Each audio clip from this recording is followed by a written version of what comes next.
Saudara anggota DPR RI fraksi PDI Perjuangan Masinton Pasaribu meminta Luhut Binsar Panjaitan mundur dari jabatannya sebagai Menko Kemaritiman dan Investasi.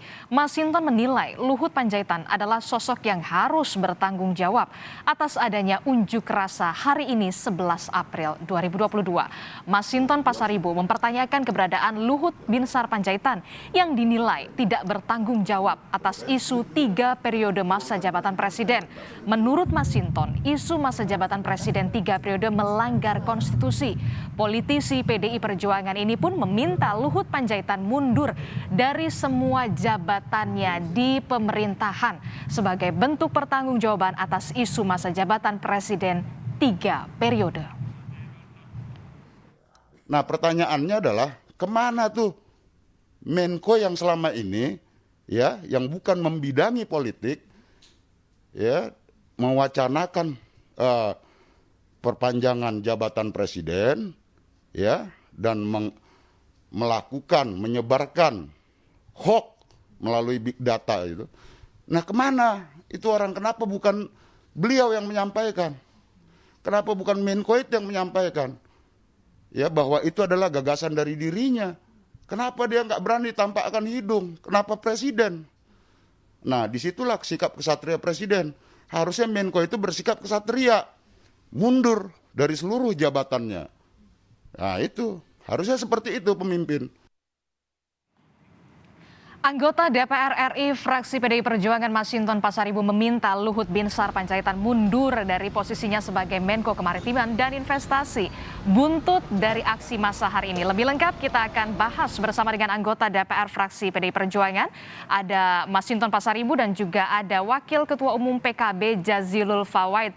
Selamat sore, Assalamualaikum Bapak-Bapak. Selamat sore, Mbak Adisti. Ya, kita ke Bung Masinton dulu ya. Pak Masinton, ini kenapa Anda menganggap Menko Luhut Binsar Panjaitan ini perlu bertanggung jawab? Ya, pertama saya mengapresiasi dan hormat kepada Presiden Pak Joko Widodo, di mana beliau ya dengan kesibukannya ya, dengan banyaknya tugas, beliau menyampaikan sikap kesatria beliau, sikap kesatria seorang pemimpin ya, atas kebelingeran dan kesemena-menaan bawahannya.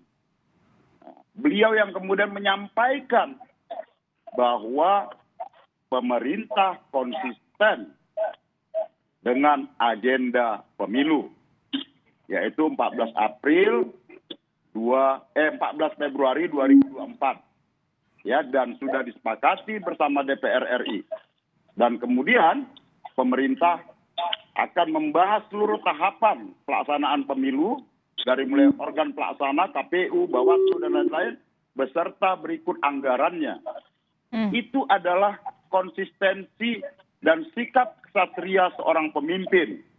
Ya, beliau kemudian tampil ke depan mengambil alih tanggung jawab itu atas kebelingeran anak buahnya. Nah, pertanyaannya kemudian, ketika ini gaduh, ya, kemana Menko yang membuat kegaduhan tersebut? Kenapa harus presiden yang menjelaskan ini?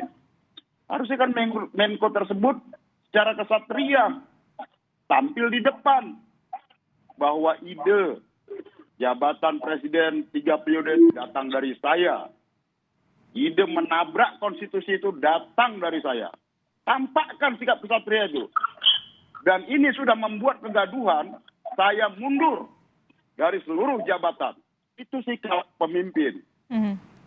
Itulah pemimpin yang mengerti tentang amanat penderitaan rakyat. Menyatu dengan suasana dinamika kebatinannya rakyat hari ini yang terimbas dampak pandemi. Oke. Ya. Tapi kan dampak pemulihan ekonomi belum lagi bangkit nih di tengah-tengah masyarakat. Kemudian dengan semena-mena.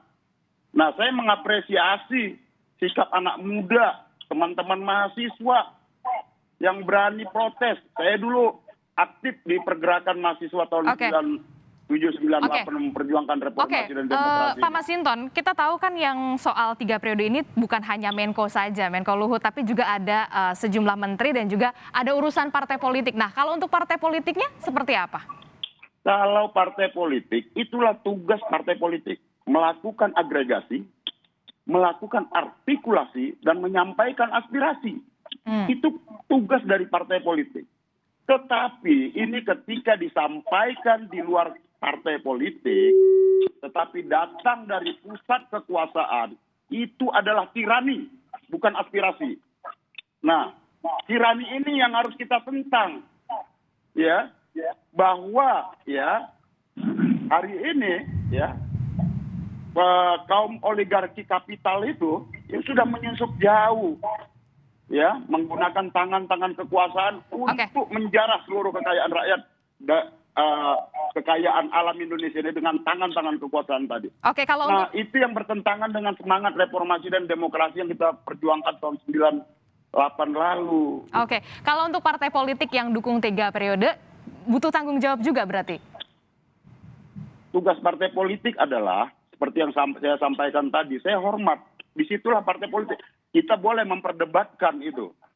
Tetapi ya, perdebatkan tentang usulan ide tadi.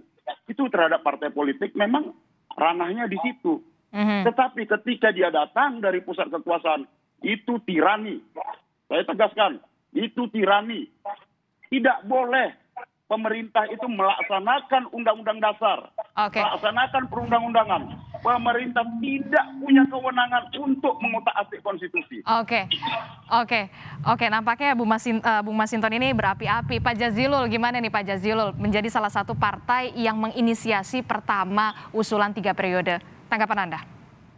Pertama, saya mengapresiasi kepada Pak Masinton yang juga teman koalisi kami kan, dan bahkan partai beliau ini pemimpin koalisi kami. Jadi apa yang disampaikan, gaspolnya Pak Masinton ini saya tahu, tetapi beliau bersikap proporsional. Artinya begini, soal urusan aspirasi, agregasi dari partai politik beliau hargai. Beliau paham demokrasi. Tetapi bagi siapa yang keluar dari rel itu, tolong dikoreksi. Maksudnya begitu oleh beliau. Nah, beliau bahkan, Mbak Aditi, itu sempat datang di acara diskusi yang kami adakan. Pak Masinton ini. Karena beliau tahu bahwa ini adalah bagian dari wacana untuk mencerdaskan demokrasi. Tetapi ini harus proporsional seperti yang disampaikan oleh beliau. Kalau ada tokoh yang itu tidak memiliki proporsi atau di luar kewenangannya bicara, dia harus bertanggung jawab. Nah, oleh sebab itu saya sampaikan kepada publik, Presiden Jokowi itu adalah didukung oleh partai koalisi di mana PKB ada di situ. Dan kita menghormati apa yang disampaikan oleh Pak Presiden, demikian juga yang dilakukan oleh partai-partai teman-teman yang ada di koalisi. Tetapi sekali lagi apa yang disampaikan oleh PKB terkait wacana penundaan atau perpanjangan pemilu sama sekali tidak untuk mencederai demokrasi, tetapi bagian dari tugas yang harus kami sampaikan. Nah, kalau menurut Pak Jazilul sendiri, mungkin nggak atau pantas nggak kemudian Menko yang kemudian mengusulkan juga usulan 3 periode ini Luhut Binsar Panjaitan untuk di reshuffle atau seperti apa? Kalau dari Pak Jazilul, dari PKB sendiri? Nah, kami akan bersikap proporsional karena urusan menteri itu ada hak prerogatif presiden. Kalau muncul usulannya dari Pak Masinton, dari partai koalisi yang besar, mungkin saja Pak Presiden mendengarkan itu. Kalau toh itu tidak didengarkan, ya Pak Masinton nggak boleh marah-marah. Karena itu hak prerogatif Presiden. Saya tahu betul itu. Nggak mungkin Pak Masinton marah-marah. Tetapi adalah hak Pak Masinton untuk memberitahu kepada Presiden. Dan kami sendiri, Mbak Aditi, PKB akan bersikap proporsional terhadap keadaan yang ada ini. Karena keadaan ini sudah sulit. Saya melihat demonstrasi-demonstrasi yang ada pada hari ini, seperti yang disampaikan oleh Pak Masinton, beliau juga aktivis demonstrasi, seringkali demonstrasi ini kalau tidak direncanakan secara baik itu selalu ada penunggang-penunggang gelap. Hmm. Tadi saya dengar ada peristiwa juga yang terjadi. Maksudnya penunggang gelap tuh bagaimana, Pak Jazilul? Saya kasih contoh tadi, saya dengar aktivis pro demokrasi Pak Ade Armando yang kemudian babak belur di lapangan. Itu masa dilakukan oleh para mahasiswa yang pro demokrasi. Itu siapa yang melakukan? Di arena demo, itu salah satu contoh. Belum lagi terkait dengan isu-isu yang mungkin saja bisa ditunggangi. Oleh sebab itu saya berharap demo mahasiswa terkait dengan penundaan pemilu jangan melebar pada urusan-urusan yang lain, karena pemerintah ini butuh membangun. Masyarakat ini butuh makan, butuh kesejahteraan. Baik. Jangan sampai ini menjadi kontraproduktif, begitu. Oke, kalau Bung Masinton sendiri, apakah nanti PDI Perjuangan akan berkoordinasi dengan Presiden dengan rencana adanya reshuffle dalam tanda kutip? Tentu kami sangat menghargai dan menghormati hak prerogatif Presiden. Ya, beliaulah yang menentukan kabinetnya. Kami tidak pernah mencampuri hak istimewanya Presiden. Tetapi yang tadi saya sampaikan, seharusnya Menteri Menko yang bikin gaduh itu mundur, sadar diri.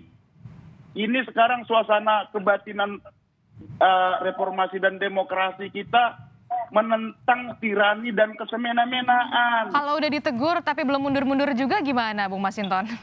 Ya itu berarti tidak kesatria, gitu loh. Nah selama ini kan dengan pongah, ya ngomong tentang berbagai banyak hal. Kalau kita lihat perbincangan di sosial media, semua menghujat. Nah, tampil menteri segala urusan. Harusnya kan tampil dong. Kenapa presiden yang mengambil alih sikap kesatria itu? Nah, kalau presiden secara kesatria mengambil alih sikap kebelingeran dan kesemena-menaan anak buahnya, itu kita apresiasi dan baik. Nah, Menko tersebut harusnya kesatria juga ikut sikap presiden. Presiden, mohon maaf, saya salah, saya yang membuat gaduh, saya mundur dari seluruh jabatan. Harusnya seperti itu. Jangan dilihat masyarakat ini bodoh dengan mudah diatur-atur. Oke, tapi kan Sampai juga mau ingin menabrak konstitusi yang paling elementer dalam kehidupan berbangsa dan bernegara kita. Kalau saya lawan. Oke, tapi kan juga Menko Luhut juga sempat menyatakan ada big data kemudian. Tanggapannya bagaimana?